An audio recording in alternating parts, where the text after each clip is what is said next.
Bonjour Sohan. Salut. Alors, première question. Où te situes-tu en tant qu'homme, marginal, rebelle, militant ou comme le commun des mortels?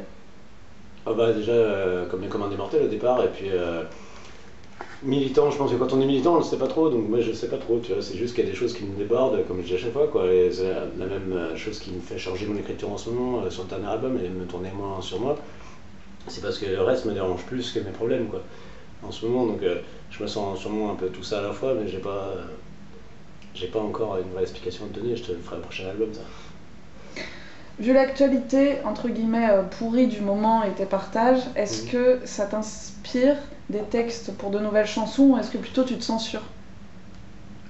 Bah déjà, je viens d'en mettre un là, juste avant, donc je pense que cette question est antérieure à ça, mais ouais, c'est pas que ça m'inspire, c'est que ça me donne envie de créer autre chose, quoi. Enfin, tu vois, quand on a mal, on crie, quoi. Même le petit mec tu sais, qui distribuait les journaux pendant la Révolution, qui est tu sais, dans la rue, là, ce mec-là, il criait ce qu'il avait faim aussi, quoi. Tu vois, pas que pour vendre son putain de journal, quoi. Enfin, donc voilà, je me situe là. Et puis si je me censure, non, juste quand je pense que peut-être enfin, c'est même pas que peut-être que c'est quasiment sûr que je vais être mal compris. euh, je revois ma copie. Et puis quand c'est nécessaire, au pire que je sois mal compris, comme dans Bouche bée ou comme dans Je suis Charlie, je me dis bon bah voilà, tant que ça reste une notion minoritaire sur l'album, c'est pas grave. As-tu conscience de ton engagement, ta liberté et est-ce que ça peut être une barrière à ta carrière? Ta carrière justement, peux-tu me dire comment tu la voudrais? Non, bah, de toute façon, c'est sûr que c'est une barrière à ma carrière. Je veux dire, si j'avais pas.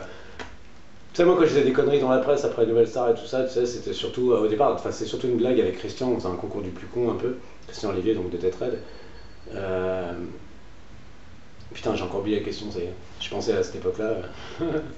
Est-ce que tu as conscience de ton engagement, de ta liberté, et est-ce que ça peut être une barrière à ta carrière d'ailleurs? Qu'est-ce que tu en penses de cette carrière? Bah, j'ai tellement conscience de ma liberté que j'ai surtout conscience de mon manque de liberté, parce que même quand on veut être libre, tu vois, il faut toujours se justifier. Même là, t'as vu, c'est sur ma propre page ces derniers jours, je fais un peu le sniper, quoi, parce que j'en ai plein le cul, quoi.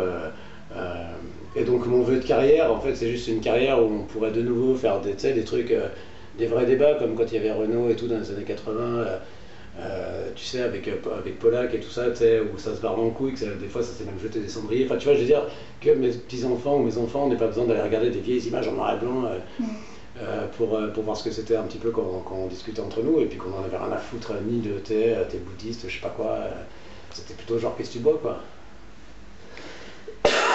As-tu eu des nouvelles de Jean-Luc Mélenchon vu que tu lui apportes ton soutien? Ouais, mais j'apporte pas déjà. Alors déjà au départ, j'apporte pas mon soutien pour devenir son copain. Déjà, comme lui le dit lui-même, il ne demande pas en mariage, hein. J'apporte mon soutien à Mélenchon parce que ce qu'il dit me paraît sensé et qu'il a tellement ouvert sa gueule. C'est un peu comme moi quand je vous ai dit, ouais, de toute façon, ça va se terminer à l'Olympia. Bah, c'est se terminer à l'Olympia. C'est-à-dire que dire, c'est faire rire et faire, c'est faire taire. Et je le vois bien dans cette logique-là. Après, ouais, je suis en lien avec des gens qui essayent de faire passer le truc, quoi. Mais je le fais pas dans un but carriériste, donc je m'en branle. Et puis ni dans un but copinage, donc je m'en fous aussi. C'est juste, voilà, moi, si les peu de gens qui me suivent peuvent se poser la question, ne voterai-je point Mélenchon? Déjà, moi, mon taf, il est fait, quoi. On te compare souvent à Mano Solo. D'après toi, quels sont vos points communs et vos différences et qu'en penses-tu de cette comparaison? Bah, ça nous a déjà marré, tu sais. Parce qu'en fait, quand c'était déjà la première fois, j'avais dit à Mano, putain, tout le monde me dit que ça ressemble à ce que je fais, à ce que tu fais, je veux dire. Et en fait, il chante déjà minimum à l'octave au-dessus de moi au niveau des aigus, puis il descend pas là où je descends au niveau des graves. Donc déjà, voilà. Ensuite, Mano, il écrivait des textes qui sont un peu de l'ordre du Renault, mais en mieux, quoi, pour moi. Tu sais, c'est. Enfin, je sais pas comment dire, mais tu sais, c'est très cash, quoi. Tu sais, que moi, à part certaines chansons, je suis plutôt dans, tu sais, je sais pas, dans l'inconscient que dans le conscient. Et donc, après, je pense que là où on est comparable, c'est qu'on est deux chiens après le nonos et qu'on lâchera rien, quoi qu'il arrive, parce que dès qu'on a plus de combat, on sait pas quoi faire de notre cul. Alors voilà, c'est peut-être ça le point commun, quoi. Selon la formule de Léo Ferré qui dit un drapeau noir, c'est encore un drapeau, Ouais. penses-tu que l'homme serait plus efficace en adhérant à un parti ou en agissant en être responsable et plein de sa conscience Ouais, non, mais propre? déjà, tu vois, c'est ça, ce côté binaire me casse les couilles, tu vois. Est-ce que les humains seraient plus efficaces en ayant ou sans avoir de parti politique, etc. Mais en fait, les humains, tant qu'ils seront dans ce côté, dans cette binarité, je sais pas si ça existe, mais je viens de l'inventer, je m'en fous, se gourront forcément, tu vois, parce que ça doit être un point de vue de vie, quoi, tu vois, mais pas le point de vue de vie, c'est-à-dire que moi, tu sais, j'écoute telle musique, il y a des mecs qui écoutent du jazz et qui sont d'accord avec moi. Enfin, tu vois, si tu commences à voir les partis politiques comme un truc où tu vas dans la ligne jusqu'au bout, ça veut dire que déjà là, c'est une chapelle. Et je pense que c'est ce que Ferret voulait dire par rapport à un drapeau noir reste un drapeau. C'est-à-dire que si le drapeau noir t'empêche de réfléchir par toi-même, ça reste un drapeau. Et puis si un parti politique ne te donne pas ton droit au libre arbitre, eh ben c'est même plus un parti, c'est un parti pris.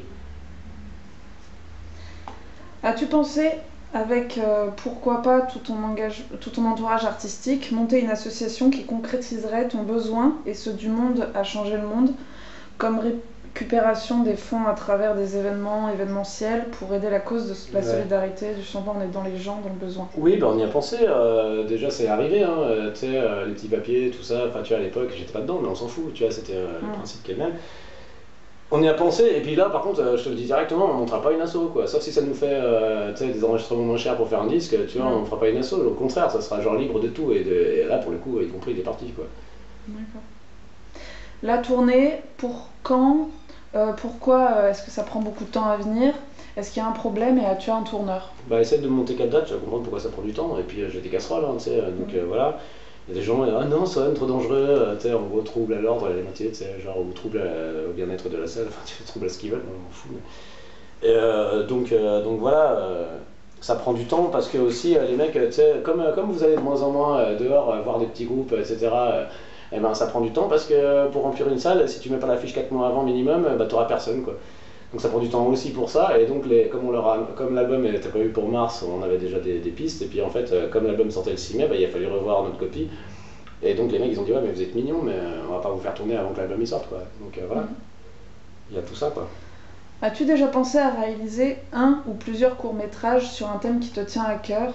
L'hypocrisie Charlie, le manque de tolérance entre les religions, l'islamophobie, etc. Ouais, on avait pensé à un truc pour la chanson Il ne se passe rien, parce que je sais pas si les gens avaient compris, en tout cas si je l'avais écrit assez comprensiblement, mais la chanson Il ne se passe rien, ça veut dire en fait entre nous, tu vois, moi les gens que je rencontre au coin du bar, on parle pas de notre religion, quoi, on parle de ce qu'on voit, quoi, encore une fois. Et puis quand j'étais jeune, il n'y avait pas de problème avec ces conneries, quoi. Au contraire, on était curieux un peu. C'est quoi le ramadan? Voilà, on posait des vraies questions, quoi, tu vois. Puis finalement, on se parlait. C'est comme, tu vois, le truc où maintenant on propose d'apprendre l'arabe, tu sais, en cours, et qu'il y a tous les vieux faf de merde qui sont là, hors de question. Mais moi, j'ai appris. J'avais déjà des antécédents qui faisaient que, mais tu sais, j'ai perfectionné mon anglais avec une nana irlandaise qu'on nous avait envoyé nous faire des cours. Dans mon école, et c'était en dehors des heures de cours, certes, mais voilà, je pense que oui, effectivement, tout ce qui peut créer du lien social en ce moment est bon à prendre de manière générale. Je sais pas si j'ai répondu à la question, quoi, mais... Voudrais-tu te lancer dans la politique ou quelque chose du genre? Non, non, c'est comme disait le mec de Bonjour Tristesse, Mathieu, je sais plus comment, là, tu vois, quand tu t'approches trop près de ça, j'aurais trop peur d'être un enculé, tu vois. Même Mélenchon, dans un reportage que j'ai vu sur lui, disait qu'enfin maintenant il avait compris qu'il n'arriverait jamais à convaincre personne, tu sais, sur un plateau de télé, il convaincrait peut-être les auditeurs, mais pas... Et voilà, moi j'ai trop une envie que, tu sais, d'être comme dans un film où par exemple ce sera un village Ku Klux Klan au fin fond du Texas, et puis qu'en fait t'es le petit gamin Renoir qui va monter au pupitre et puis qui va dire un truc à la fête du Ku Klux Klan et puis que tout le monde va avoir la petite larme. Tu vois, j'ai trop envie d'être ça, quoi, pour pouvoir faire de la politique. Je crois que soit je me suicide, soit je tue des gens. Tu vois. Prends-tu inspiration auprès des poètes? Si oui, lesquels? Je prends inspiration au niveau des poètes, non, parce que la poésie elle est partout, tu sais. Des fois je regarde comment un tel ou tel poète a raconté un même ressenti que moi et ça me conforte dans mon idée pour me donner confiance en mon écriture, mais non, de toute façon tout ce qui est écrire en fonction d'eux c'est de la merde, quoi. Parce que déjà quand tu crois que t'es complètement libre de ta plume, déjà t'es en fonction de, tes amours, tes désamours, tes goûts, tes dégoûts, donc de toute façon, non on peut pas même si on le voulait, quoi. C'est juste une idée, oui. Mais un album avec différents artistes comme Declan, toi, Christian, les Babylone, les Humeurs, non. etc. Non. Pourrait être une idée pour récupérer des fonds? Des fonds pourquoi? Des fonds pour faire de la musique, ouais, mais ou pour créer d'autres faire un album projets. avec ces gens-là, le temps qu'on soit payé, qu'on soit ci, qu'on soit ça, tu sais, parce que moi je suis pas un esclavagiste, et puis je suis pas comme Valls qui pense que les assos c'est super parce que ça bosse gratos. Donc non, on bossera pas gratuitement. Et par contre, c'est des choses qu'on aura à dire, qui sont là pour changer les consciences. On est artistes, on n'est pas des ONG, les copains, il faut quand même se détendre et puis rester à notre place aussi, parce que les ONG font un vrai taf que moi je fais pas, tu vois. Déjà parce que je choisis de plus le faire, Et aussi parce que j'ai pas les nerfs, encore une fois, assez solides pour voir cette misère et continuer à me battre, quoi. Des fois, j'ai besoin de mon recul pour juste la commenter, et déjà, c'est pas facile, quoi. Donc justement, une autre question, serais-tu prêt à devenir parrain d'une association? Si oui, Je quels suis sont déjà celles de qui plusieurs. t'interpellent le plus? Bah, il y a une association de pompiers voilà. Et puis, parce que bon, je pourrais raconter l'histoire, on s'en bat les couilles, mais. Et puis, je suis déjà donateur, etc., avec aide Ok. pour les avoir rencontrés et pour avoir vu leur utilité, quoi. Voilà. Avec le recul, quel serait ton jugement d'un point de vue artistique sur tes 3 précédents albums pris individuellement?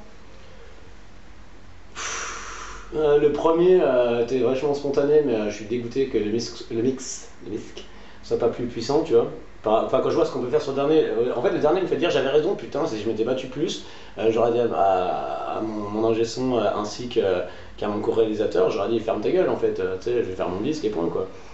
Parce que l'album où j'ai essayé le plus d'aller vers ce qu'on voulait de moi, c'est celui qui a le moins marché Le finalement. troisième. Ouais. Et donc du coup, mon recul, c'est que le premier était spontané, le deuxième était vital parce que j'avais perdu ma petite sœur, le troisième était une tentative d'être aimé, encore une fois, voilà, par les gens des maisons de disques, par machin, qu'on se dise ouais, il fait des efforts, c'est cool, viens, on boit l'apéro, quoi. Et en fait, ça se passe pas comme ça, quoi. De bonnes lectures récemment, des livres à conseiller. Au passage, merci pour les artistes que tu partages. De bonnes lectures, encore une fois, je vais être sur Patrick Piette parce que j'ai l'impression qu'il n'y a personne qui l'a lu, puisque j'ai pas eu de commentaire là-dessus. Donc Patrick Piette qui a écrit un livre qui s'appelle Main Gauche, qu'on peut commander sûrement sur internet. Je sais plus l'éditeur, mais de toute façon, si vous tapez Patrick Piette, Main Gauche, vous allez trouver des trucs, ça suffit. Je vous en donnerai d'autres, mais vous avez qu'à me demander de temps en temps, au lieu de faire des commentaires des fois pour m'expliquer que je suis con. Faites des commentaires pour me demander des lectures, j'aurai plus de plaisir à vous y répondre. Retourner vivre est divisé en 4 saisons. Mm. Peux-tu nous expliquer la répartition des titres dans chaque saison? Mais j'ai déjà répondu plein de fois à sa question, mais bon, je vais le refaire une dernière fois. Les chansons, elles étaient écrites sur 2 ans, c'était assez dense, c'était assez différent les unes des autres. Fallait pas que ce soit non plus un genre de best-of ou un genre de pot pourri de je sais pas quoi. Fallait que ça ait une cohérence, et donc je me suis dit qu'est-ce qui rapproche ces chansons, et quelques-unes, et en fait entre elles c'était la saison dans laquelle j'ai écrit, et puis bizarrement, au niveau du son et de ce qu'on en avait fait, et ben ça correspondait, quoi. Les chansons d'hiver étaient à un côté plus froide, plus clinquante que les chansons d'été qui étaient beaucoup plus rondes et beaucoup plus pleines de basses et de soleil, quoi, en gros. Je fais très vite, hein, mais. On t'a souvent comparé à Brel, Ouais. mais moi je trouve qu'il y a du Léo Ferré dans tes chansons. Est-ce qu'il fait partie des artistes qui t'ont influencé? Non, parce que Léo Ferré, c'est pas que un beau personnage, quoi. Lisez le bouquin de son ex-femme qu'il achetait dehors en plein hiver, parce que, pas pour des histoires sordides, voilà. Donc je pense que, tu vois, le discours de Ferré pourrait m'intéresser. Et d'ailleurs, j'ai une expérience avec Ferré en rentrant du premier album. On allait en taxi depuis le studio à la gare, et là, on a écouté dans le taxi un texte magnifique de lui qui a duré tout le temps du trajet, quoi, qui a fini pile quand on est arrivé quasiment. Voilà, et en dehors de ça, comme j'ai découvert tout Brel en un an, tellement j'étais vorace de ça, quoi, j'ai pas envie de faire la même chose avec d'autres. Et donc, je ne connais pas encore tout Brassens, et je ne connais pas encore tout Ferré, ni Ferrat d'ailleurs. Pourquoi tu réagis vivement quand on publie une photo ou un autographe que tu as fait pendant une session publique Non, lors non, de non, tes non. représentations d'albums? Non, non, non, non, non, non, non. Alors je dis pas ça. Quand je suis en train, justement, moi je viens donner tout mon corps, mon temps, mon âme, ma ganache, tout ça, tu sais, pour faire des trucs, pour faire plaisir aux gens. Alors qu'avant déjà je le faisais pas trop. Et il en faut toujours plus, c'est-à-dire que je vais être en train de fumer une clope dehors, tu vois, et déjà je me cache pas des gens, donc ils pourraient venir à la limite discuter, tu vois. Et ces gens-là, ils sont là, photo en sniper, là, tu sais, putain, j'ai l'impression d'être un putain de monkey au zoo, quoi, donc non. Et quand c'est comme ça, si tu. Ou alors des gens qui me disent, ouais, tu peux dire une petite vidéo pour quelqu'un qui n'a pas pu venir, après la vidéo, ça sera entre nous, et après la vidéo se retrouve sur internet. C'est une question de contrat passé, quoi. C'est pas une question tu sais, moi je m'en branle, hein, tu sais, je parle d'un amérique, j'ai pas l'impression qu'on me prend mon âme à chaque fois qu'on me prend en photo, tu vois. Par contre, j'ai un peu l'impression qu'on me prend pour un con parfois, quoi.